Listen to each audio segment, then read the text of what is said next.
Zero থেকে hero করতে গেলে তো একটু সময় দিতে হবে। সে তো সাধারণ, আমাদের প্রেসিডেন্ট জিয়াউর রহমানও সাধারণ ছিলেন, আমাদের নেত্রী বেগম খালেদা জিয়াও সাধারণই ছিলেন, তার ছেলেও সাধারণই হবে। আর উনি এতদিন বিদেশে ছিলেন, বিদেশে থাকলে কিন্তু মানুষ অনেক কিছু শেখে। আমার ছেলেরাও বিদেশে, তারা নিজেরা রান্না করতে পারে, নিজের কাজ নিজে করে, ওখানে অনেক কিছু শেখার আছে যেটা আমরা আমাদের দেশে শিখতে পারি না, শিখি না, পরিবেশ নাই।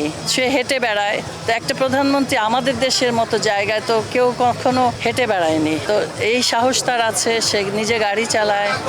এই জন্য বলবো যে সে শিক্ষা নিয়েই এসেছে এবং ছেলে হিসেবে দেশ চালানোর জন্য যে যোগ্যতা দরকার আমাদের প্রধানমন্ত্রী তারেক রহমানের সেই যোগ্যতা আছে। ভালো ভালো চালাচ্ছে, একটু সময় দিতে হবে। তো কয়দিন হলো, বেশি দিন তো হয়নি, এখনই তো অনেক কাজ হচ্ছে। আর দেশটা ছিল কোথায়, একদম তো জিরোতে ছিল।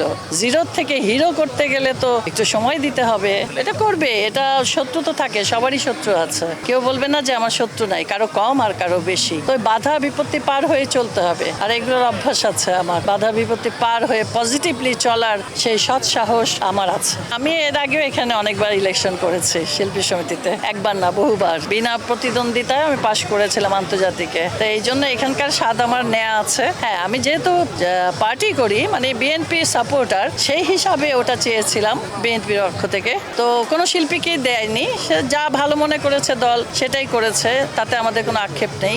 বেবি নাজনীন, কনক চাপা, আরো অনেক শিল্পীরা ছিলেন, আমি ছিলাম, অনেকে আশা করেছিলেন যে আমাকে হয়তো দেবে, তো দেয়নি, তাতে কোনো অসুবিধা নাই। এখন দেয়নি, পরে দেবে।